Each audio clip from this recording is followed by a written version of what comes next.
Welcome back to Good Day. Well, we've all had teachers who made an impression on us, and when they retire, it could be sad for students and the school system. Our next guest is retiring, and he's so beloved, the stage at Whiteford Ag has been named after him. Vocal music instructor and soon-to-be retiree Todd Schreiber and the lead in Whiteford's next musical, Brek, Ruddy, are with us today. Good morning, gentlemen. Good morning. Thanks for being here. Thanks for having us. Absolutely. So you're retiring. I am after 38 years in the district. 38 years. Yeah. So you've taught a lot of students, huh? Thousands, I'm sure. I have grandkids from my first couple of years. Grandkids. Oh my goodness. I know. What does that mean to you? That I'm old.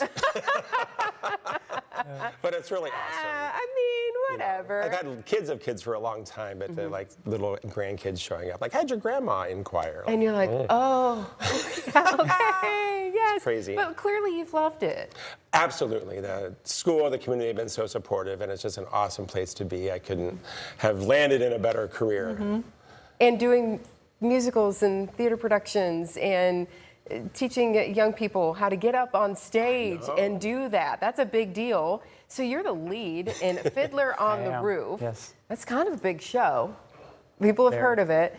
If people don't know exactly the storyline, tell us a little bit about what it's all about. So the main character, Tevye, which is who I'm playing, he's big on tradition, or so he thinks. He doesn't really know what tradition means. So the whole show he's trying to balance tradition with change. So his daughters are trying to, they don't want to marry who the matchmaker picks for them. And so he kind of struggles with that a little bit, trying to balance the tradition with the change, and that's where the Fiddler on the Roof comes into play. Okay. So it's like trying to balance it together is like trying to fiddle on the roof. There you go. If you didn't know that, there you have it. So what can people expect when they come out? Well, our shows are unique because it's in a gym, and the stage is attached to the gym, and it's attached to the cafeteria. But we turn it into this magical little auditorium, and they can expect some really cool singing, dancing, and acting, some great sets, amazing costumes by Vicki Yateson, who has worked with us for several years. It's just an excellent night of entertainment. Yeah. And a live orchestra with professional musicians. Oh, wow. Yeah. That's really one cool. of the best parts. Yeah, so you've been rehearsing for this for a while now. You said you're juggling basketball and now theater, but why is it important for you to do both? Do sports and do the theater too? Well, so when I was in 7th grade, we were doing Into the Woods, or my brother was doing Into the Woods, and he really got me into musical, and obviously a director like Mr. Schreiber. So I was like, I want to try the musical, and after I did it my first time in 8th grade, I was like, I have to do this every year. Yeah. So I find a way to balance it between basketball, even if that means going to musical, leaving halfway through, showing up late to basketball. I knew I had to find a way. And we literally scheduled around his basketball practice schedule when we made our rehearsal schedule. So he was running back and forth for 6 or 7 weeks. But it's important, to have the kids well balanced and the skills that you learn in the theater are ones you're going to take with you forever too. And that's what we love at Whiteford. We have so many kids that do so many things. We have kids in FFA and robots and sports and cheerleading and doing the musicals, and we share them all.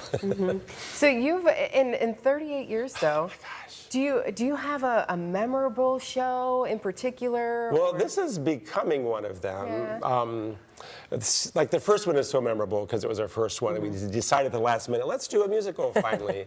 I have to go with Into the Woods because I'm a big Stephen Sondheim fan, and that our little school had the talent to do a Stephen Sondheim play at that level remains one of my favorites of several. It happens to be my favorite musical, so I mean, it's so fun.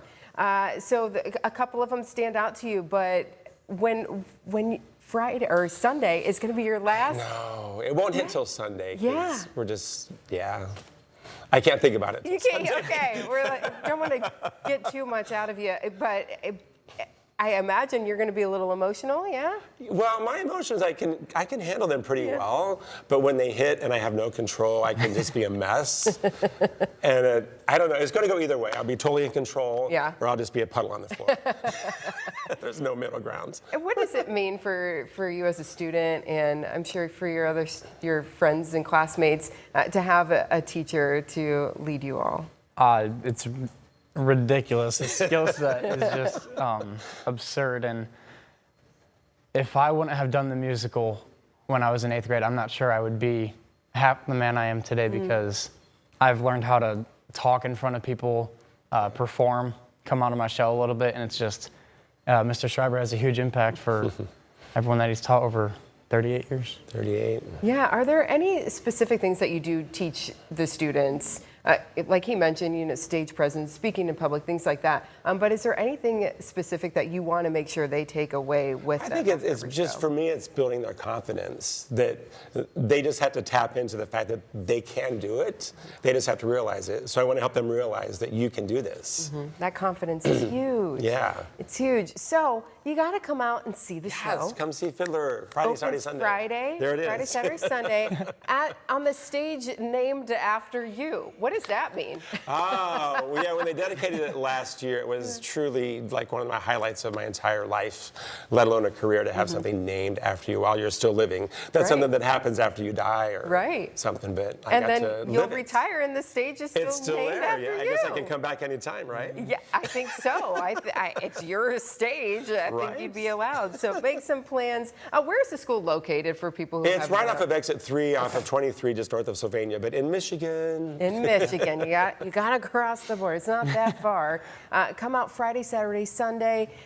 Be part of this, which is going to be very memorable for you and for you as well. You're going to remember this one for your whole life. Folks, thanks for being here today. Congratulations. And to thank you so much. It means the world. Yes, and break a leg. Yeah.